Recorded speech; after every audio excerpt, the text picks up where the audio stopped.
sa ganitong sitwasyon kaya, uunay na naman ang... Ayan na yung edit. Eh. Ay, pinag-usapan natin ito kanina. Ah. Yung pang-checkmate ng AP Bren, kanina, finurse ban nila to. Ngayon, dahil alam nila na yung Blacklist International, sila yung second pick, Nolan Joy, Baksha yung ibaba ng Blacklist.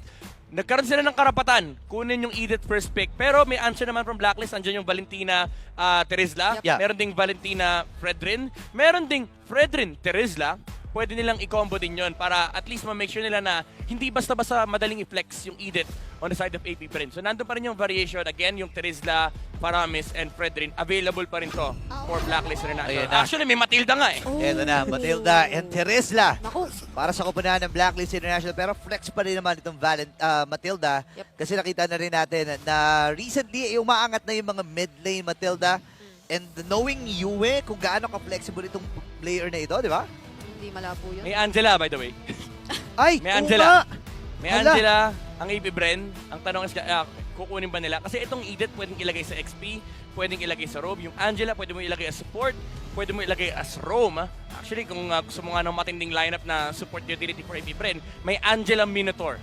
Ay. Etong AP Bren. But of course, you don't really want to pick it up ng sabay. Siguro yung Angela plus 1. Angela, actually wala nga rin. Sinasabi ko kanina Fredrin, wala nga palang Fredrin, no? Nasanay ako na laki may Fredrin eh. Ngayong playoffs Nasanay ako wala. na laki may Fredrin. Sorry. Sinanay tayo! Eto na, boss. Ay! Teka. Eto na, boss. Okay. Okay. Tapos walang Fredrin. Oh, no. Oh my goodness. Wala ring Martis. Hellcurt for Blacklist. Joke lang. Ano ba? Kailangan nilang kunin yung Brody. Brody or tama, Brody nga maganda rito eh. Kasi iniisip ko yung Claude para sana pambasag nung ano, no? Nung nung Netherrealm. Netherrealm. Pero kasi kailangan mo makaiwas sa panggugulo ng isang Fanny. Oo. So Brody talaga, masasabi natin na magandang pang-counter sa mga assassin. There Pero you kung go. hindi nila kukunin, ayun, kinuha na nila. Alam Okay. nila, alam nila. Ang worry mo dito is nakalock in ka na sa Matilda. Pwede pa namang i-flex to as post 4. May Valentina din si Yue para makuha nila yung Netherrealm. Ang dilemma is, ang daming pang catch na pwedeng kunin ng AP Bren dito. Meron silang Minotaur, again, tulad na napakita natin kanina. And Aha. open pa yung mga tulad nila Kaja, nila Franco, Ay, oo. yung mga kayang pumatay kagad ng mga ililigtas ni Matilda. Kasi under the suppress, di ka makakapindot talaga nung guiding wind. Although Yeah. may bangga na pang-counter doon sa Franco. So, I think nandun pa rin yung Kaja factor. But also, you also have to worry about yung flex nung Eden on the side of AP Bren. Now, looking at the index, kita natin na yung early to mid, medyo pantay naman, lamang na ng konti si AP Bren. Yung teamfight lumalamang talaga for their side kasi hawak nila yung Paramis. Kailangan nating makita kung papaano ito sasagutin, Ooh, I like this. especially ng Blacklist Wow. International. Dahil so far, kahapon, maganda talaga ang naging takbo ng laro for Kyle TZ on this Fanny. Pero also given na marami kasing conditions na sobrang na-meet para maging madali ang buhay niya Yeah. during yesterday's match. Pero ngayon, binibigay din nila yung condition na yun. AP Bren, kitang-kita natin yung understanding ng kanilang drafter. Tinanggal din nila yung Grok kahit meron ng Matilda. Kasi again, pwede pa nga i-flex to as post 4. And Aha. also, yung Grok jungle ni Sensui, out of respect pa rin for AP Bren. Talagang sinusolidify nila yung game ni Fanny dito. Now, Blacklist International removes the Bruno. Even though lamang yung Brody doon sa matchup na yun, you don't want this early game to be really insane coming out from AP Bren. Pero hindi nila mapipigilan yung Iritel mula kay Super Marco kasi I don't think you really want to pass the opportunity kasi napakataas ang group up Yeah. ng AP Bren dito, no? Kasi either Iritel or Carry. And again, I like this. Respeto pa rin sa Barats. Hindi hindi nila ino-overestimate yung kanilang game number 1 na. Yep. Hindi, underwhelming yung Barats. Tinanggal pa rin nila. Now Blacklist International gets sa Valentina. Carry or Iritel, pwede. Pwede mo rin sabihin na pwede mag-Beatrix si Super Marco rito, mas safe lang talaga yung Carry Iritel. And then makikita natin i-flex talaga tong Edith kasi may Minotaur pa, may Kaja. But if you want an interesting hero for Flap TZ, nandyan yung mga Glue, nandyan yung Pakito, nandyan yung Khalid. Katakot-takot pa ito pag natuloy yung ating Oo, eh. Angela Iritela. Tsaka, nakita natin Ayaw yung nga. respect. May Angela Iritel pala. Naisip ko na agad parang napabahan na ako kung ako ay kakalaban sa ganitong uri ng lineup na may Fanny pa na lilipad-lipad sa kaguluhan at Netherrealm. Pero titignan natin kung ano ang magiging option dito ng AP Bren kasi so far naman marami talaga tayo pwedeng i-expect pa. Pwedeng either crowd control talaga ang piliin nila dito to complement yung Netherrealm. Beatrix. Bea. Oh! And Dirot. Wow. Interesting. Pang-counter kay Terizla. So talagang nilalamangan nila lahat ng lane, even though yung Betex di naman super lamang. Aha. Actually, Brody nga yung lamang sa lane na yan. Pero with the adjustment kasi, no, yung mga players na, yung Beatrix, instead na kinukuha nila yung puncture, yung rupture, kinukuha nila yung thrift para may additional damage. Ayan na! Eto na. Yung Guinevere ni Sensui. Eto na. Guinevere pick. Nakita natin ito kagabi. Trinay ng RSG laban sa Fanny ni Kyle TZ, yung Guinevere pick sa jungle role. Minsan mas gusto mo yung Hellcare pero gets mo yung Guinevere kasi may crowd control din siya and ginagawang tank din yung Guinevere jungle. It does provide early game sustenance for Blacklist International pero ang wala talaga sila dito is yung way in terms of dealing with the Fanny aggression pagdating lalo ng timings nila. No? Kasi yung timing ng AP brand dito naka-revolve talaga doon sa jungle tsaka sa marksman. Ay, ang hirap magdesisyon. Kaya nga. Actually, pati yung mga audience natin, nahihirapan na eh. No, nung game number 1, nakita natin na pumalag ang Blacklist International at tinry nilang ilaban. But now, since Fanny ni Kyle TZ ang kanilang haharapin, kailangan nilang pumotekta.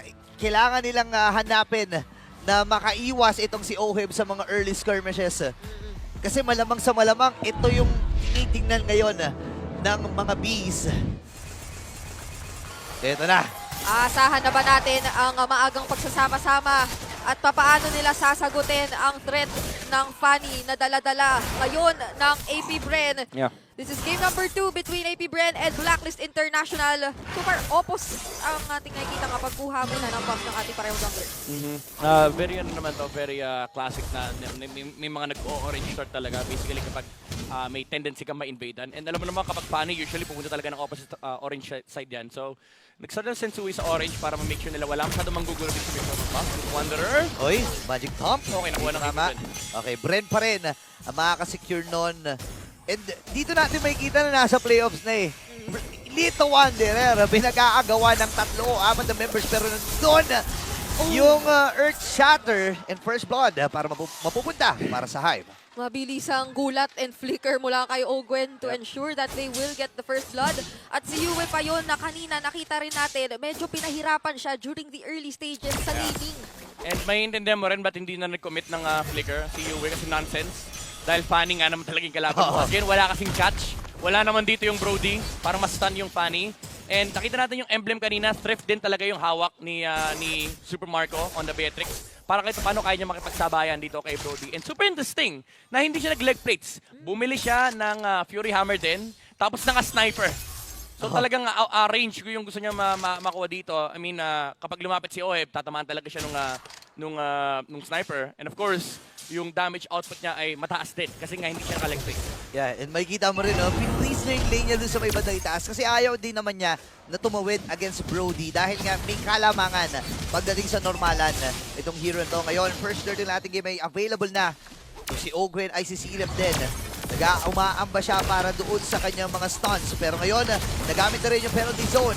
Knock-up, Magic Pump. Nagamit na kagad yung Nether Realm. Buhay pa rin yung Turtle dito habang si Kyle DC papasok na. Pero si Ogwen makakuha ng unang pag-home ng ating game. Habang nandito na si Kyle with those cables. At makakakuha siya ng kill. Sinumit na agad yung penalty zone onto Ogwen eh. Kaso parang ang laking bagay nung naging bigla ang pagpasok din ni Flap TZ para magsunod-sunod na yung mga kasama niya. Yeah. Ganda rin yung ideology ng team fight ng AP Bren. Hindi naman kasi nagpakita din yung Fanny kaya napuwersa si Edward na gamitin yung penalty zone onto a different target. Unfortunately, since we missed the retribution, may natirang 100 I believe. 107 ay somewhere around that number. Yeah. Kaya hindi na rin nakuha yung turtle. And si Ogwen pa nga yung nakakuha nung turtle. And may pang-reset din kasi. Nakita natin parehas gumamit ng Nether Realm. Pero si Yue, makakahampas si Nether Realm. Alalayo na muna siya daw with a sliver of HP. Hindi tumama isang cable. Hindi lang tumaba yung isang cable. Pabalik sana eh, pero hindi inabutan. But then again, nakita na natin, early game damage ng isang Fanny talaga ay sobrang taas. Napigilan ka nga dun eh. Maging ikaw napigilan. Ang daming gustong pigilan ngayon ni Kyle TZ dito sa ating laban. At parang nakikita nating paulit-ulit yung mga gulat na ginagawa ni Ogwen kontra sa players ng Blacklist International na I feel parang kinakailangan nilang ingatan ng sobra kasi ito si Owen parang hindi na siya nag-hesitate din sa flicker niya eh. Exactly. Tsaka makikita mo again yung no hesitation play ng AP Bren and yung preparation nila with this matchup against Blacklist International. Kanina pa nung game number 1, napakalaki ng focus sa mid lane. Aha. Even si Kyle TZ, after niya makakuha yung level 4, although kanina nung game number 1 napatay niya si Sensui, pero dumadaan talaga sila na mid, pinapunish nila yung aggression ni Yue, and nalilimit yung movement sa Blacklist International. Historically, this is how you beat Blacklist. Kapag napahina mo yung mid lane, yung side lanes nagpi-free up. Inabutan doon ng Earth Shatter, hindi lang tumama ng gusto yung mga Jabombits. Pero si Ogen muli ang makakakuha ng kill habang si Black TZ malapit pa. Nag-attempt pa siya doon na kumuha ng kill. Pero kung papansinin natin, ang ganda na nagiging laro dito sa early stage, AP Bren. Again, this is how you start beating Blacklist International. Yung sobrang laking focus sa mid lane. Kapag recovery mode na yung mid laner nila, kahit sino mid laner yan, si Yue, now that he feels the pressure, hindi makagawa ng play yung Blacklist International. And it's crucial kasi yung mid lane yung access mo towards these turtles. And yung naging maganda rin yung rotation ng AB Bren kanina towards the top lane kasi paspon yung turtle doon sa site na yun. And again, without your mid laner, nahirapan din si Edward kasi kailangan niya i-give up yung part ng mapa na yun. Yun nga eh. May kumambyo pa balik muna dito si Rene J sa attempt niya na kanyang Circling Eagle. Pero ngayon, may isang level lang naman na gap si Sensui against Kyle TZ. Pero malaking importansya yun, lalo na sa early stage. Ngayon, mapapa-flicker na kagad si Edward. Maraming mga skills na nagamit doon.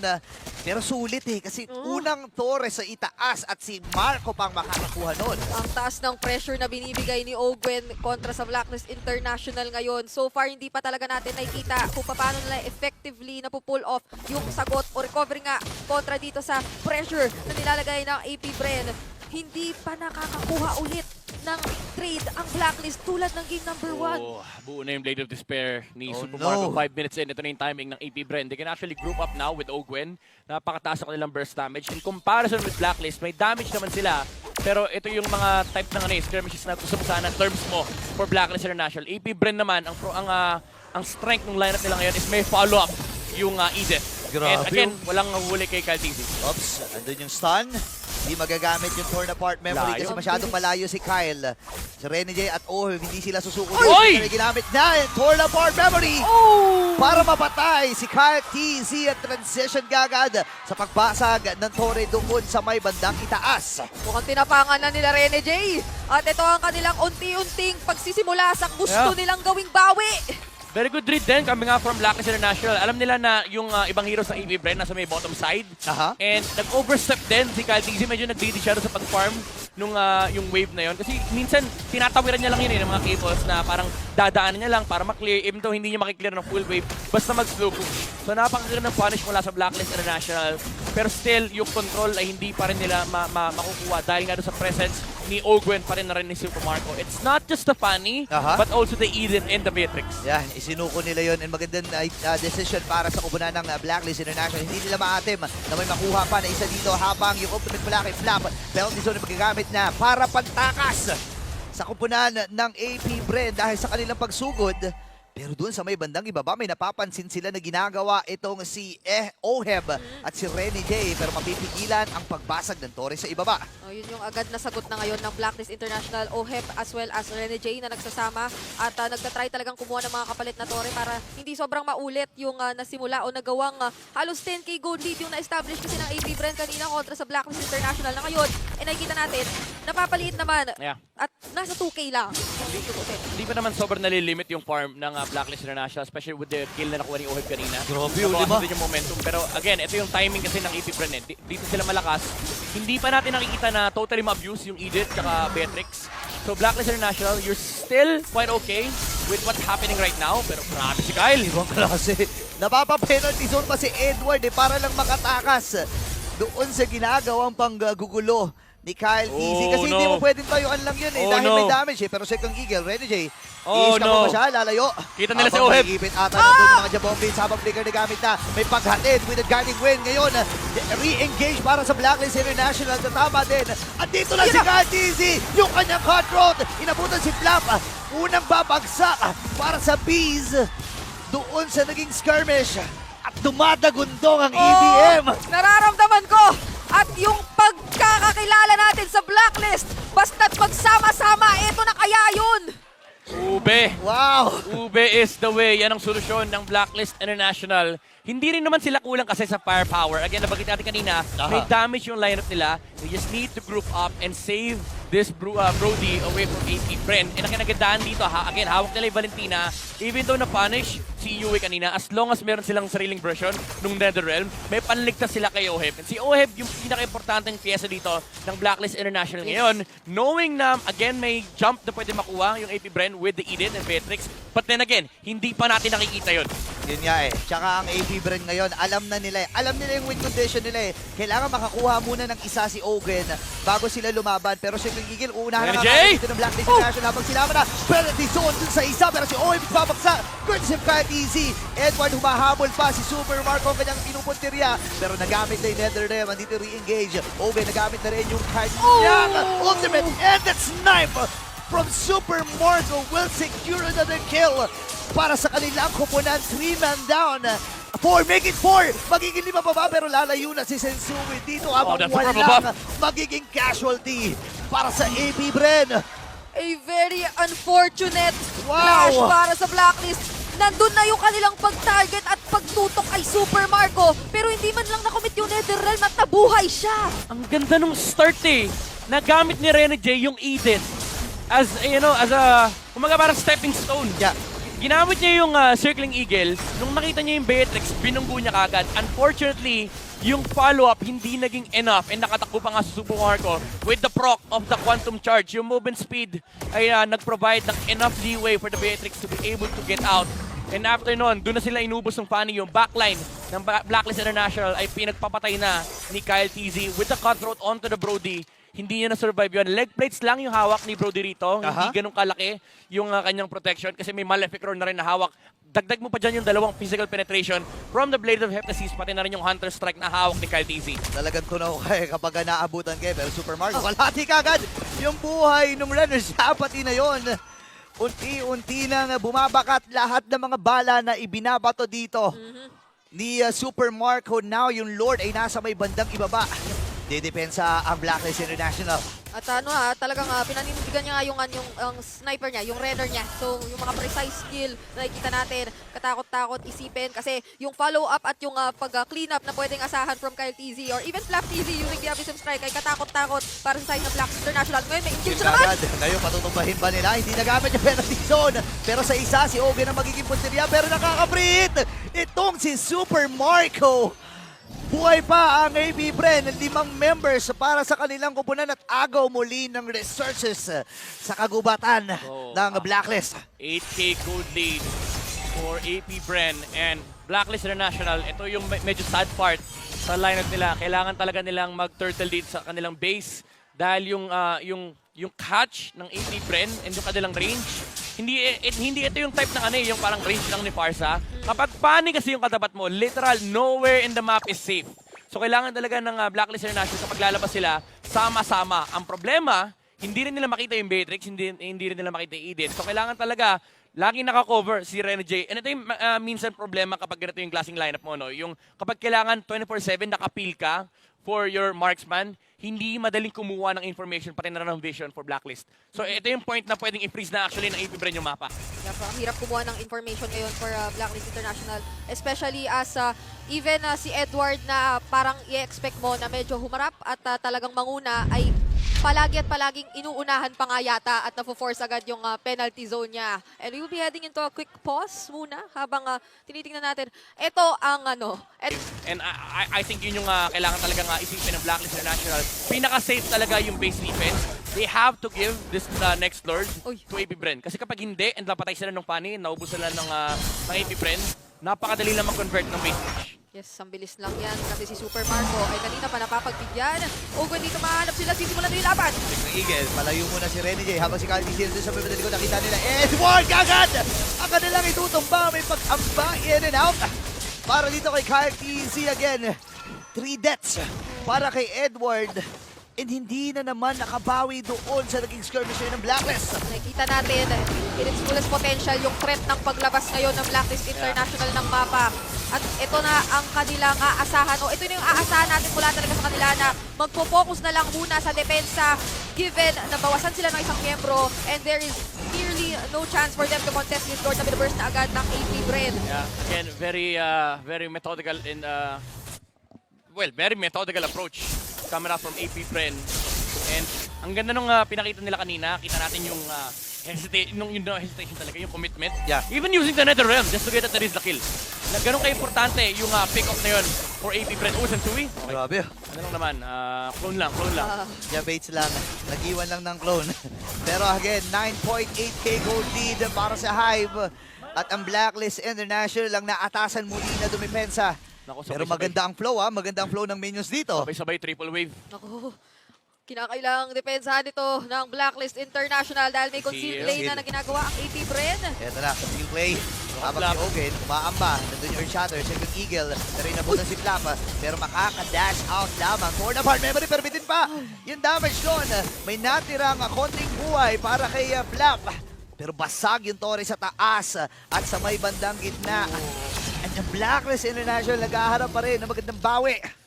One tower for AP Bren to take out. And kita na nila yung base ng Blacklist International. Next Lord is gonna be really important for both sides. For AP Bren, ito yung endgame scenario nila. Pag napasok itong tower sa may bottom lane, pwede silang mag-lock ng hero and mag-go ng team fight against Blacklist International and pati na rin yung tower pag nadama yan. Kapag nakapasok yung mga minion waves sa loob ng Blacklist International. Pero we've seen this before. We've seen this yesterday. Yeah. Na may capability ang Blacklist International na magdepensa kahit gaano ka-grim or horrible yung team fight. Ito na, game na daw. Kasi uunahin na kagad si Ready. Pero nandun yung call out ay yung Nether Realm. Sabay ang Nether Realm. Ang musikality si lalayo. Cutthroat! Pero ngayon ay lalayo na muna ang Blacklist International. Buti na lang doon sa clone tumama. Oo, kay Jennifer. Doon sa ano, kanina pangalan? Jennifer yata. Aray ko! Aray ko po. Aray ko, Bessie. Sa mga sniper. Oh my gosh, Bessie naman. Ang sakit. Napapayuko si Burrito dito sa sakit at nararamdaman din niya.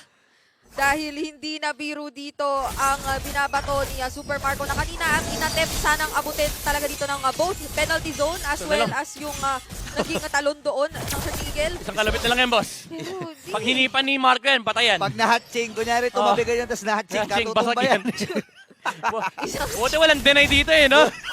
Buti hindi na deny yung tower na yan. Hindi na dito yung Torre. 30 seconds bago mabuhay yung next na Lord ng ating game. 10.6k gold lead. And lock item na dito si Kyle Uy, Kissing. uy, uy, uy. May rose gold mature pa siya. So, Teka lang. Uy, Okay. ha? Ito yung mga ito yung mga anti-funny movements eh. Ito na yan, ha? Ito yung mga anti-funny movements. Opposite side ng Lord, usually yung funny nagpupunta dyan. Pero sabi ng AP Bren, alam namin yan! Alam namin, Oh. napanood na namin yan eh. Napanood namin yan dun sa tutorial ni Master the Basics eh. Ayun lang. Sabi niya eh. Ayun lang. Nakita na namin yan eh. Sabi ng AP Bren dito eh. Grabe, no? Talagang may check, no? Talagang nakita mo yung tatlong hero na gumagalaw. Before natin mapansin, alam na ng Bren eh. Alam na. Papunta na sila, alam nila may nagbabantay doon. And Oo. now, it goes back to the normal Lord dance. Pero again, very important to for Blacklist International not to screw up kasi again, may chase potential ang AP Bren. Napakataas ng kanilang Lord turn. Yeah, hindi lang yung chase eh, pati yung split push din eh. Exactly. And kung mapapansin natin, pinipintahan nila eh. Freeze ng lane, aantayin nila na magpakita isa-isa, tapos mabilis ang kilos. Oo. And yun ay nakita na natin ng paulit-ulit, specifically kay Super Marco. Pero Black at Sensui, magkakaharapan. Kalahating Aray ko! ang boy, nahatak din. Sakong hero. Oh my gosh, isusuko muli na Oh, mga nakaharap agents. si Ogren. Isusuko muli na mga agents itong Lord na ito, pero may pag-in. Pero out of lane si Kyle TZ, antay muna sa Lord, sabi dito ng Hive. Ang laki problema talaga ng halos wala kang impormasyon kung nasaan Yep. ang mga players ng AP Bren and limitado yung options ng Blacklist International para kumuha ng mga impormasyon na yun dahil lagi at lagi talagang nauunahan ng AP Bren dito. Even yung pokes kaninang tinatry naman hawakan ni Sensui yung Lord. Aha. Nung kukunin na, sabi ng AP Bren, decidido na sila na kukunin nila to. Yeah. Ginaw na agad talaga dito eh, ni Yeah. Flap TZ. And nung nag-back off si Sensui, nakita natin yung coverage ni Ogwen. Ganun kataas yung threat nung presence ni Eden pati na rin ni Beatrix. Mind you, hindi nga nila kita yung Beatrix. Oo. Nung time na yun, respeto lang kasi pag may nahuli talaga, alam mo yung kasunod eh. May sniper, may bomba, may nakatutok na sa'yo. Talagang markado ka. Minsan nga, nagwe-wesker pa si Super Marco Ayun, para ayun, may ayun, ayun, ulit eh. Natching si Marco. Touching. Ngayon, yung Lord ay nandun na sa may bandang May Netherrealm, ha? At naon mo, si Dargo kagad! Kahit easy, pero naman yung mga member dito, nakilibre ng kanyang ng ultimate mula kay Edward. And double kill para sa Kyle! Malayo, pero andito pa yung pulutong ng kanilang mga minions. And may tutong pa rin, base locking! And game 2 goes for the side of AB Bren. Sinubok